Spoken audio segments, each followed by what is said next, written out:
నీతి నిజాయితీ రెండూ లేనప్పుడు నేను భవానీ దీక్ష పట్టా, నేను శివ దీక్ష పట్టా, నేను సత్యనారాయణ దీక్ష పట్టా, నేను నల్లబట్టలు వేసా, నేను పచ్చబట్టలు వేసా, నేను నీలం బట్ట, ఎవరికి కావాలయ్యా నీ వస్త్రాలు? నీ వేషాలు ఎవరికి కావాలి? నీ మొక్కుబళ్ళు ఎవరికి కావాలి? నువ్వు పనిచేసే ఆఫీసులో ఎలా పనిచేస్తున్నావు? నీ సంసారం ఎలా చేస్తున్నావు? నీ పిల్లల పట్ల నీ బాధ్యతలు ఎలా చేస్తున్నావు? నువ్వు విద్యారంగంలో ప్రభుత్వ సంస్థలో ఉపాధ్యాయుడిగా ఉంటే పాఠాలు సక్రమంగా చెబుతున్నావా, లేదా దీక్ష కోసం పాఠం ఎగ్గొడుతున్నావా? దీక్ష కంటే కూడా పాఠమే ముఖ్యం. ఎందుకంటే అక్కడ జీతం తీసుకుంటున్నాం మనం ఖచ్చితంగా. ఒక నేరస్తులలో దీక్ష పట్టిన వాళ్ళు ఉంటున్నారు అంటే దేశం ఏ స్థాయికి వెళ్ళిపోయిందండి. ఎంత సిగ్గుగా ఉంటుందండి. స్వామి భక్తులుగా, శబరిమల భక్తులుగా మనకి ఎలా ఉంటుంది అది? అయ్యో, దీక్ష ప్రభావం ఏం లేదా? అక్కడ ప్రతి పడవ మీద మీరు గమనించండి, 20 మంది ఎక్కేది, 30 మంది ఎక్కేది అని రాసి ఉంటుంది. అంతకంటే ఎక్కువ ఎలా ఎక్కిస్తామండి? డబ్బుల మీద ఆశే కదా. వేరే పర్మిట్స్ ఎలా తీసుకుంటామండి? డబ్బుల మీద ఆశే కదా.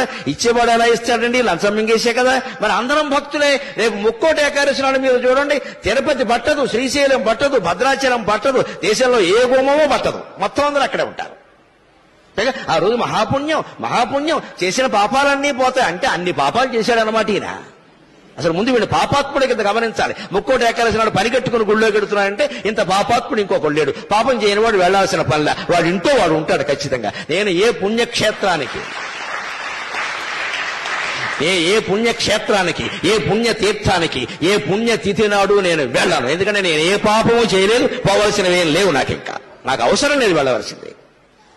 ఈ పిచ్చి వదులుకోండి దయచేసి.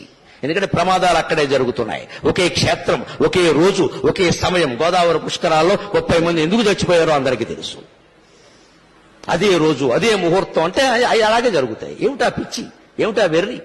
ముక్కోటి ఏకాదశి నాడు పెడతారా? మన్నాడు వెళ్ళండమ్మా, 3 రోజులు అయ్యాక వెళ్ళండమ్మా. విష్ణుమూర్తి ఏమైనా కోప్పడతాడా? ఉత్తర ద్వారంలోంచే వెళ్ళాలి, తలుపులు బద్దలైపోవాలి. బాగా మనస్సు నిండా బుర్ర మడ్డి పెట్టేసుకుని మనస్సు నిండాను ఆ రోజే చూడాలి, అలాగే వెళ్ళాలి, ఏమైనా సరే వెళ్ళాలంటే ప్రమాదాలే జరుగుతాయి. చివరికి ఏమవుతుంది? ఈ ప్రమాదం వల్ల హిందూ ధర్మానికి నష్టం.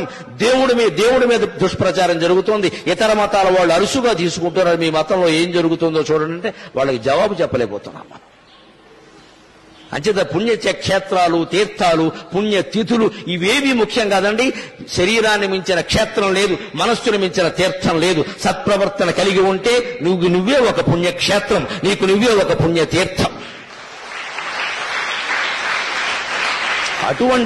అటువంటి మానవత్వాన్ని నింపడానికి, సాటి మనుషుల పట్ల సానుభూతితో ప్రవర్తించడానికి, పరోపకారమే జీవితంగా బతకడానికి ఈ నా ప్రసంగం ఏమాత్రం ఉపయోగపడినా నేను ధన్యుణ్ణి. నాకు ఈ 4 మాటలు నేర్పిన మా అమ్మ ధన్యురాలు. స్వస్తి.